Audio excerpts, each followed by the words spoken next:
voninahitra lehibe ho an'ny tenako ny mijoreto hitafatafa hitondra ny teny avy amin'ny fianakaviana ndra tompoko lahy professeur Zafy Albert.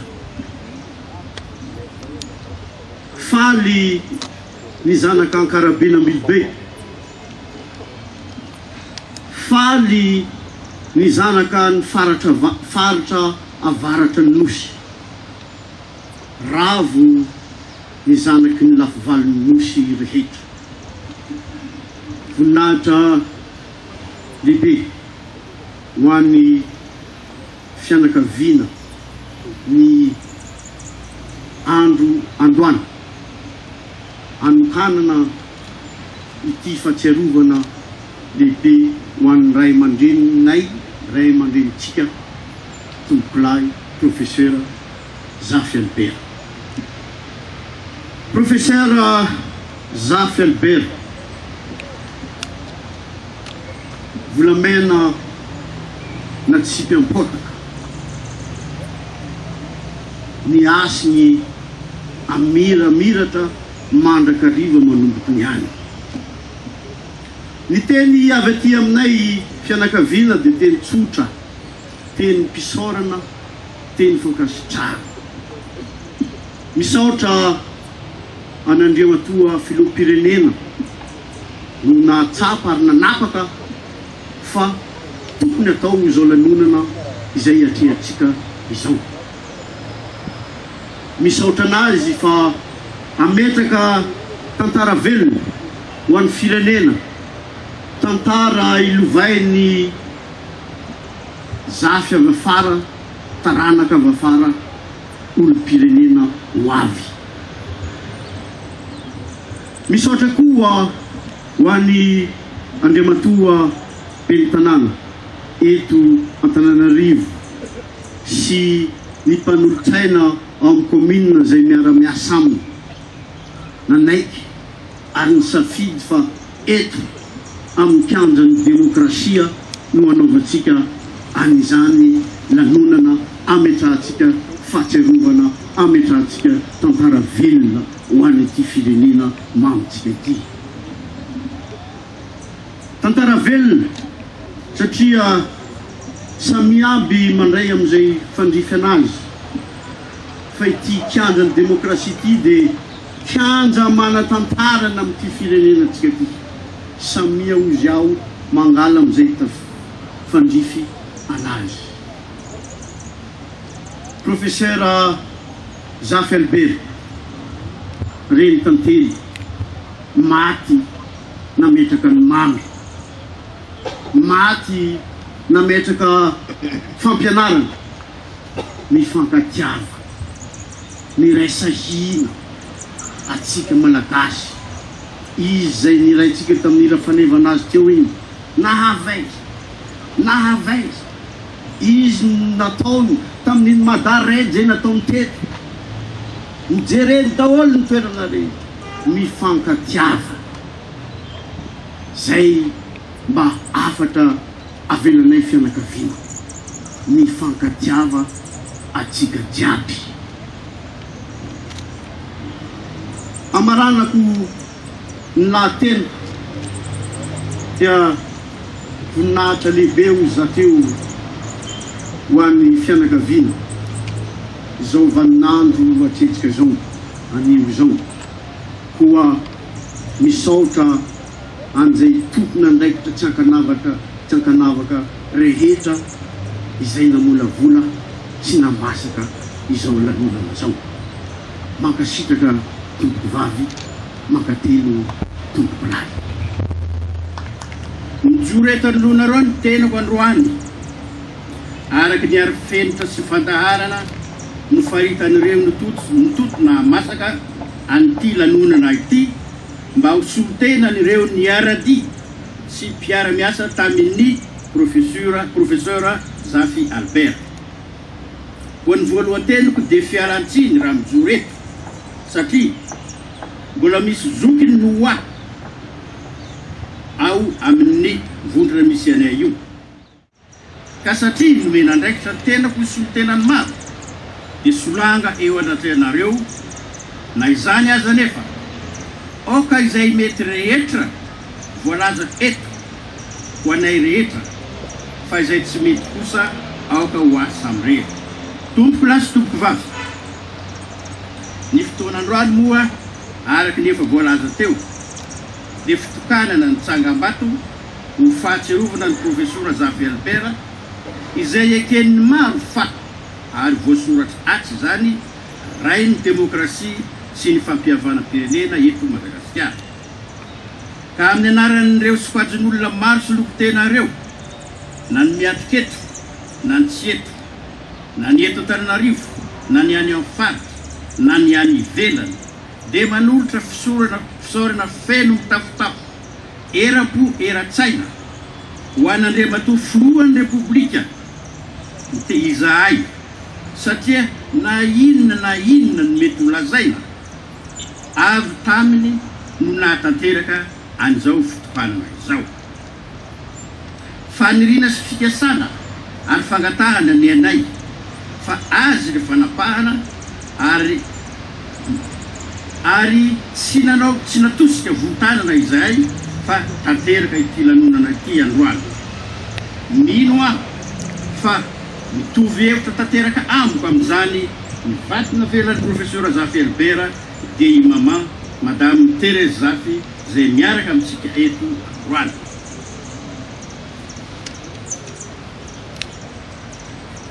Ka Andriamatoa filohan'ny Repoblika no isaorana voalohany sy mavesatra ary bevata indrindra amin'izany.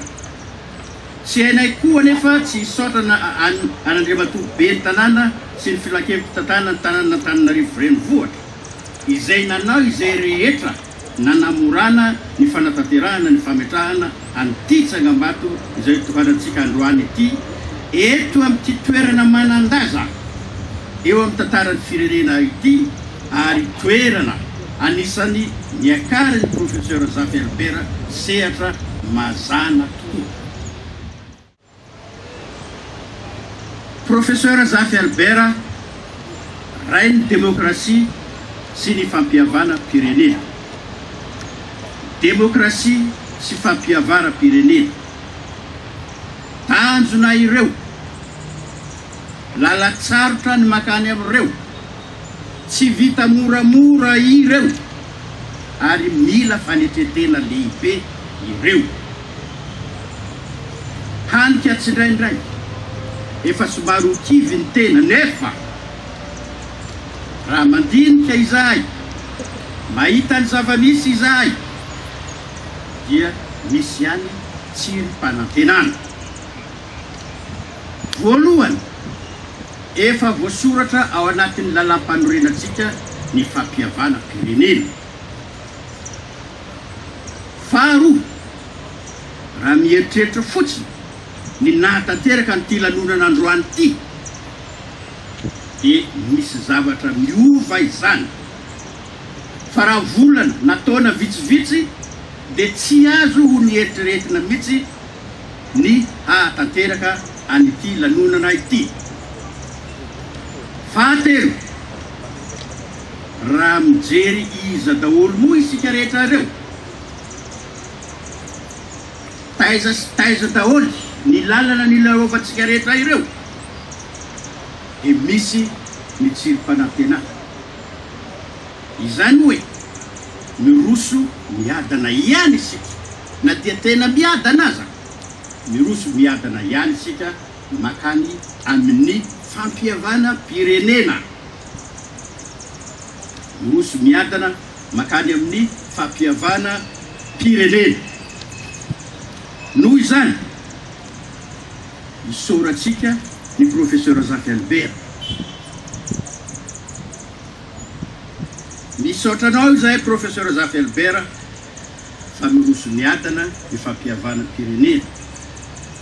Visionnaire tokoa ianao, mahita alohan'ny rehetra. Ianao no mahita fa tsy mety ho izany ihany miafaratsika. Tsy manana safidy isika tompolahy sy tompoko vavy. Tsy maintsy miavana, tsy maintsy miroso any amin'ny fampihavana pirenena. Noho izany i professeur Zafy Albert ihany no afaka mamory itsika zao na defa any ankoatra ary izy araky ny voalaza teo dia misy lova tsara tokoa petraka tsy misy amintsika afaka mamory profilan'olona samihafa maro be sahala amintsika izao afa-tsy professeur Zafy Albert izay ny mahamisy ny tsirim-panantenana ho anareo avy any amin'ny fiandridinan'ny repoblika miangavy anareo zay ho etoany ny fisaorana azy amin'ny fanatanterahana amin'ity lanonana ity lazao aminy misy misia ny tahaka zao andriamatoa filohan'ny repoblika. Tompoko lahy sy tompoko vavy efa lava sahaka zay tsy tsara koa moa ny teny raha atao lava loatra ka misaotra sy vankatelanareo ny tenako nahatra ny ainy. Fotoana izay ametrahana amin'ny fomba ofisialy ny Tsangambato ho fahatsiarovana sy ho fanomezam-boninahitra ny professeur Zafy Albert.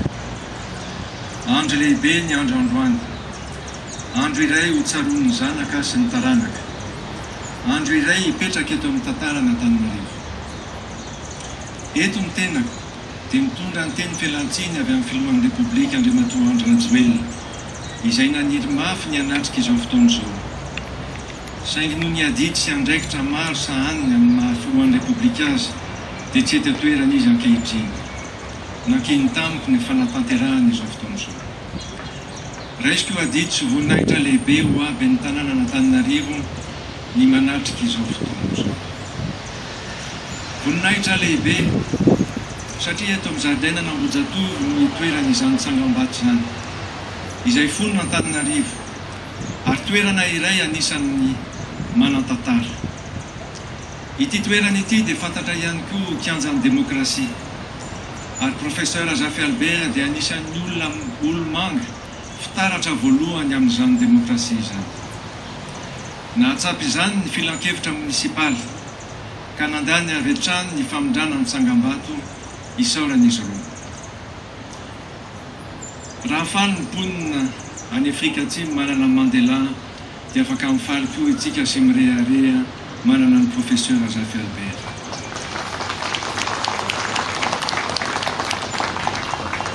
Betsaka ny efa voalaza teo nefa tsy manaiky ny fosy ny eritreritra raha tsy ilaza mahakasika azy sy ny fotom-pisainana navelany. Andraikitra lehibe maro no misahany teto amin'ny firenena, anisan'izany na filohan'ny repoblika azy.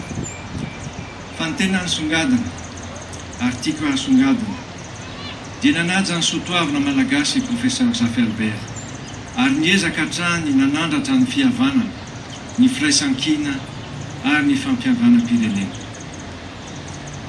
Tokony ny raisiny ho lesona ho antsika olo bofidy, mpanao politika na ny mpiara-monina ary. Toko lahy sy toko vavy. Izao fotoana izao dia tsy sendrasendra fa mifandray amin'ny fankalazany ny joroan'ny repoblika malagasy voalohany izay ankalazaina rapitso fa 14 volana oktobra. Matoa isika toy izao ankehitriny dia noho ny ezaka maro nataon'ireo zoko teo aloha.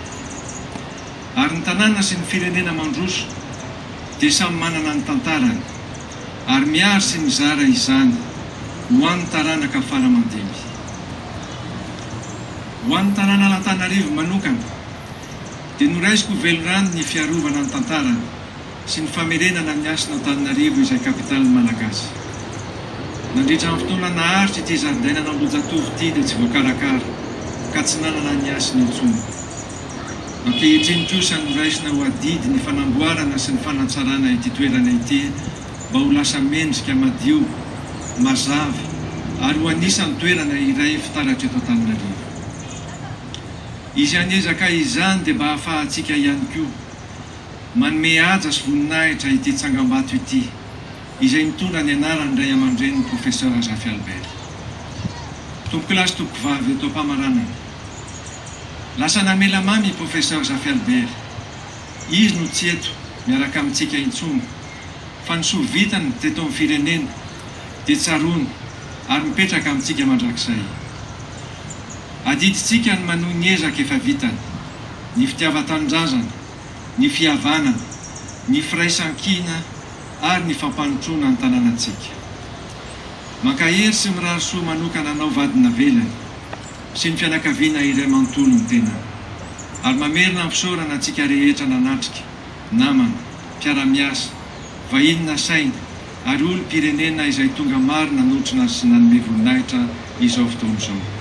Misaotra tompokolahy, mankasitrana. Ianareo rehetra manamboninahitra sy vily sy miaramila amin'ny laharam-boninahitra misy anareo tsirairay avy, ary indrindra ianao Ramatoa Thérèse Zafy izay vadina velany professeur Zafy Albert antom-pisintsika fivorintsika eto anio sy anareo fianakaviany rehetra, ary tsy adino indrindra ihany koa ianareo rehetra mpiray-donakafo tamin'ny professeur Zafy Albert, tompokilasy tompovavy. Ny voalohan-teniko dia ombako manana ny fiderana ny anaran'izy tompo, satria noho ny fahasoavany, noho ny famondram-pony, noho ny fitiavany dia tafahoana eto ndray isika anio nomeny ity andro mibalika mahafinaritra ity, ahafahantsika mankalaza izao andron'io zao. Andro lehibe tokoa amin'ny tantaram-pirenena malagasy anio. Andro lehibe satria nahoana? Satria dia andro iray ahafahantsika mametraka sy mankalaza tsangam-bato iray hoavana dia hoavana eto amin'ity tantarany demokrasia sy ny fampihavanam-pirenena malagasy ity. Mampita fialan-tsiny ny filoham-pirenena malagasy amin'ny fisiko Sandorazana Andriamatoa miara-teo sy ny prime ministre lehibe ny gouvernement ary ny gouvernement manontolo naniraka anay isolo tena azy ireo ary ampanitreana tena lehibe no ahafahana matsoro etono, satria voninahitra tsy misy tahaka izany tokoa ny ahafahana mata fitenenana eto amin'ity andron'ny demokrasia sy fampihavanam-pirenena anio ity. Ny professeur Zafy Albert tokoa no rainy izany demokrasia sy fampihavanam-pirenena izany. Ny demokrasia sy ny fampihavanam-pirenena dia tanjona inona no tanjona izany? Fa dia ny fampandrosoana ny fiainan'ny malagasy manontolo, ny fireneny malagasy manontolo, izay ny maty matesany professeur Zafy Albert tsy nitelezany aina, tsy nahafantarany an'izany hoe fahavizanana izany, nitetezany amin'ny Madagasikara ray manontolo, nijereny hatreny fotony rehetra teny hoe miainonjy malagasy rehetra tsakanamaka, ary nijereny hoe ahoana no mpamosona ity firenena mananantsika rehetra ity, ary lalana zoritana hoentina amin'izany fampandrosoana izany ny demokrasia sy ny fampihavanam-pirenena. Ny fihavanana izay sotoavina malagasy lehibe indrindra, ary raha mbola misy teny eto ambonin'ny tany tsy misy mahadika izany fihavanana izany tanteraka mihitsy. Fa itsika malagasy, iriariantsika malagasy izany sotoavina izany, ary nasandratry ny professeur Zafy Albert androny dia androny tokoa.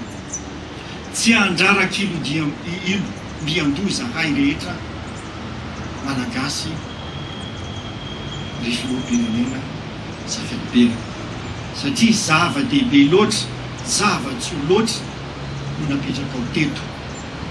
Soro-dalana mamy loatra tsy manam-paharoa no napetraka ao, izany hoe demokrasia sy fampihavanam-pirenena izany.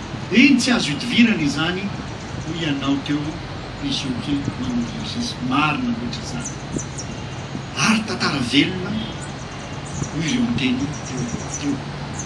tantara velona tokoa satria izay tsy mahafantatra amin'ny tantarany ny firenena tsy mahafantatra amin'ny tantarany ny mponina tsy mahafantatra amin'ny tantarany dia tsy afaka mihitsy isitraka sy hijery izay taratry ny fampandrosoana ho avy ao ka dia tsy ho adinontsika mihitsy izany tantara napetraky professeur Zafy Albera izany solotanana hoy ateo ilay demokrasia sy ilay fampiavaram-pirenena miroso amin'izany isika ary tena miroso amin'izany amin'izao fotoana izao satria ny tanjona ilay voalazako teo dia fampandrosoana tsy misy afa-tsy ny fampandrosoana an'ity firenena mantsika ity sy ny malagasy manontolo miaina anatiny ka dia izay efa napetraky ny professeur Zafy Albera izay makeny fotony izy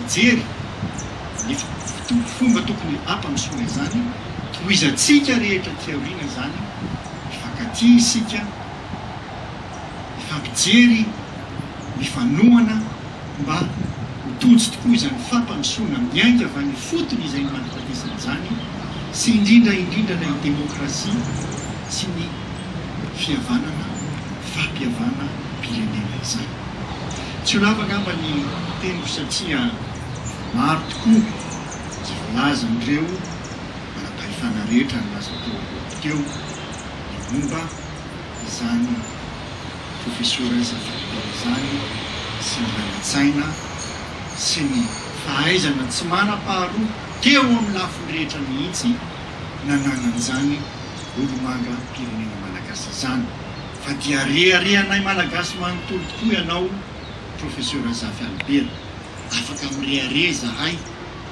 nanananao manana an'izany hoe demokrasia nentinao manana izany hoe fihavanana sy fampihavanam-pirenena nentinao izany etiko amaranana ny teniko angamba dia mampihetsi-po tokoa ilay hira fanevany professeur Zafy Albera koa dia raha tsy hotsinitsika ho vakiko zava-dehibe ilay izy ilay ao amin'ilay famerenana hira hoe na samihafa fari-piaviana na tsy mitovy fotom-pinoana samy malagasy aroka mifankatiava zalahy gasy baba gasy biby mitovy raha fiodiran-draika mifankatiava ibe fa samy teratany malagasy misaotra tompoko lahy makasitraka tokoa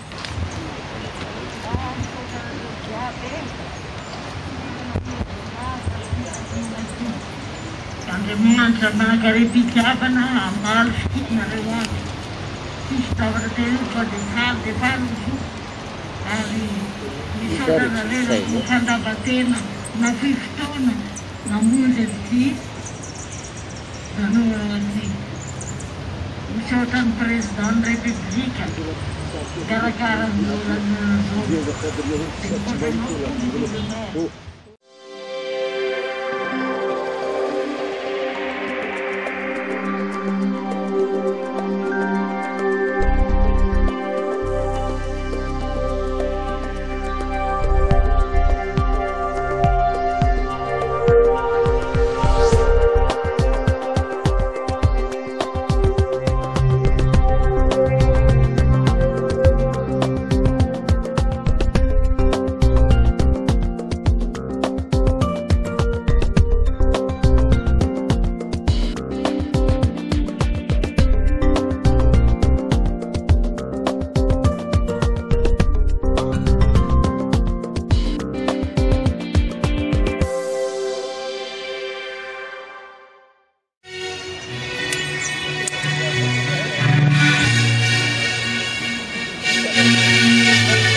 professeur Albert Razafy teraka ny